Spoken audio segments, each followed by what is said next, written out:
السلام علیکم ورحمۃ اللہ۔ آج کا جو ہمارا ٹاپک ہے وہ ہے ڈسمینوریا۔ ڈسمینوریا یہ ہوتا کیا ہے، یہ کون سا مرض ہے، اس میں کیا کیا ہوتا ہے، کون کون سی علامات ہوتی ہیں اور اس میں اس کی وجوہات کیا ہیں۔ آج انشاءاللہ ہم اس کے بارے میں کمپلیٹ بات کریں گے۔ یاد رکھیں، میں جو بھی بات کروں گا، ہمارا بات کرنے کا مقصد یہی ہے کہ آپ میں سے اگر کسی کو یہ مسئلہ ہو تو وہ یہ میڈیسن استعمال کرے تاکہ آپ کا یہ والا جو مسئلہ ہے وہ بہتر ہو جائے۔ ہم جانتے ہیں کہ بہت سارے ایسے مرض بھی ہیں، ایسی بیماریاں بھی ہیں جو پرائیویسی میں ہوتی ہیں، جسے پرائیویٹ رکھنا پڑتا ہے، لیکن اگر ہم جو ہے آپ کو یہ نہیں بتائیں گے تو بھائی آپ بہت بڑا نقصان اٹھا سکتے ہیں اپنی پرائیویسی کو سیو رکھتے ہوئے۔ تو میں جو بھی بتاؤں گا آپ نے مائنڈ نہیں کرنا، غور کرنا ہے کہ ہاں کیا ہمارے قریب کسی کو یہ مسئلہ ہے۔ آج کا جو مسئلہ ہے ڈسمینوریا، یہ کہتے ہیں کہ فیمیل کو جب مینسز آتے ہیں، حیض آتا ہے، تو اس میں بہت ہی پین ہوتا ہے۔ پہلے اس کی علامات سن لیں۔ علامات میں نمبر 1 پہ ہوتا ہے کہ اس میں پین ہوگا فیمیل کو لوور بیک، کمر کے بیک میں پچھلی طرف جو ہے نیچے کرمپنگ پین ہوتا ہے، شدید قسم کا۔ اسی کے ساتھ جو لیگز ہوتی ہیں، ٹانگیں، وہاں پر بھی شدید قسم کا پین ہوتا ہے۔ اور اس میں ایک چیز اور ہوتی ہے، وہ ہے ڈیزینس، چکر کا آنا۔ اسی کے ساتھ پیشنٹ کو تھکاوٹ ہوتی ہے بہت زیادہ، اور اسی کے ساتھ بعض فیمیل کو ڈائریا بھی ہوتا ہے، یعنی پیچش کا ہو جانا۔ اب اتنے زیادہ مسائل ہوں، اتنی زیادہ علامات ہوں، تو آپ یہ سمجھ سکتے ہیں کہ فیمیل کو ان علامات کے پیچھے جو وجہ ہے، جو مرض ہے، وہ یہی ہے کہ اسے ڈسمینوریا ہے، اسے مینسز آئے ہوئے ہیں، مینسز کے دوران اسے یہ تمام قسم کے مسائل سامنے آ رہے ہیں۔ اب 2 ہی راستے ہیں، یا تو فیمیل برداشت کرے یا فیمیل جو ہے اپنی ان علامات کو کسی سینئر ڈاکٹر سے شیئر کرے۔ لیکن اگر آپ نے اپنی پرائیویسی کو سیو رکھنا ہے تو آپ شیئر نہیں کر سکتے۔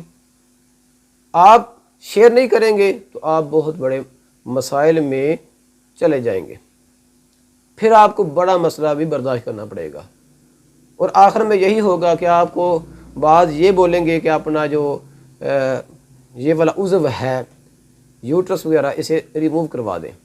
تو اب آپ کی مرضی ہے، یا یوٹرس کو ریموو کروائیں یا پھر جو ہے آپ اپنی پرائیویسی کو تھوڑا سا شیئر کریں تاکہ آپ ان مسائل سے باہر آ سکیں۔ تو آج کا جو ہمارا ٹاپک ہے، اس میں ہم ہومیوپیتھک میڈیسن جو ہے وہ آپ کو بتائیں گے۔ ہومیوپیتھک میڈیسن ہی آپ کو ہم کیوں بتاتے ہیں؟ سب سے پہلے یہ یاد رکھیں کہ جو ہومیوپیتھک میڈیسن ہوتی ہے یہ وداؤٹ اینی سائیڈ ایفیکٹس، یعنی کسی بھی نقصان سے پاک ہوتی ہے۔ اس میں کسی قسم کا نقصان نہیں ہوتا۔ ہاں، بعض اوقات ہوتا بھی ہے جب آپ کسی سے مشورہ نہیں کرتے، خود ہی آپ میڈیسن کا انتخاب کرتے ہیں اور خود ہی آپ میڈیسن کو یوز کرتے ہیں، پھر آپ نقصان بھی اٹھا سکتے ہیں۔ لیکن جب کوئی سینئر ہومیوپیتھک ڈاکٹر آپ کو آپ کی میڈیسن دیتا ہے آپ کے سمٹم کے مطابق، پھر ہم یہ کہہ سکتے ہیں کہ آپ جو ہے کوئی بھی نقصان نہیں اٹھائیں گے۔ تو یاد رکھیں کہ آپ کو ان مسائل کے پیچھے جو وجوہات ہوتی ہیں، سب سے پہلے ان کا پتہ ہونا چاہیے۔ آپ اپنی وجوہات بھی لازمی آ کے ڈاکٹر صاحبان کو شیئر کریں، بتائیں کہ مجھے مس کیریج ہوا تھا، یا میری اب نارمل پریگننسی ہوئی تھی، یا آپ نے الٹراساؤنڈ کروایا ہے تو ڈاکٹر صاحبہ نے آپ کو یہ بتایا ہے کہ آپ کا جو سرویکس کا جو سائز ہوتا ہے وہ اب نارمل ہے۔ اسی طرح اور بھی جو وجوہات ہیں وہ آپ اپنی لازمی آ کے شیئر کریں۔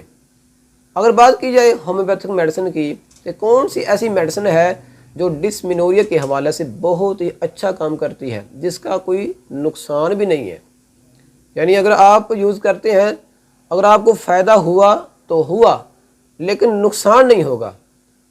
تو آج کی میڈیسن ہے ہمارے پاس 5 میڈیسن میں سے کسی ایک میڈیسن کو آپ نے سلیکٹ کرنا ہے ہومیوپیتھ ڈاکٹر کے مشورہ کے بعد، پھر آپ نے یوز کرنی ہے۔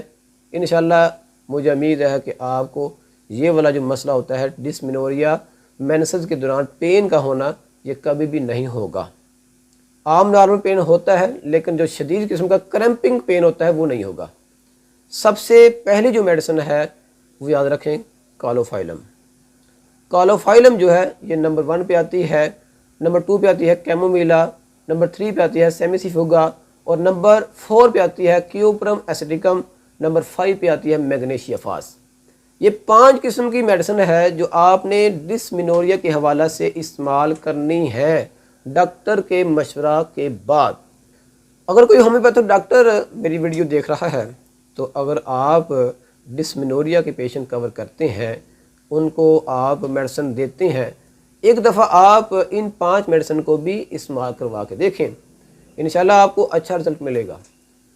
لیکن کوشش پھر بھی یہی کیا کریں کہ آپ جب میڈیسن کی سلیکشن کرتے ہیں تو پہلے اپنا کیس مکمل لکھا کریں، پھر لکھنے کے بعد اس کی کیس ٹیکنگ کیا کریں، کیس ٹیکنگ کرنے کے بعد ریپٹرائز کیا کریں کیس کو، پھر جا کے آپ میڈیسن کو سلیکٹ کر پائیں گے۔ ویسے آپ کے لیے میڈیسن کی سلیکشن کرنا بہت ہی مشکل ہے۔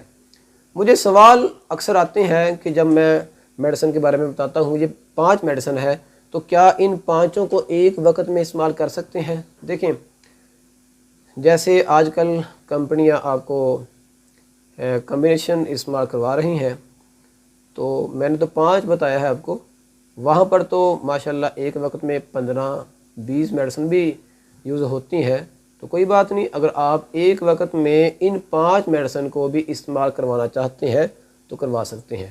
لیکن یاد رکھیں، اس کے لیے آپ کے پاس پیشنٹ کی کمپلیٹ ہسٹری کا ہونا ضروری ہے۔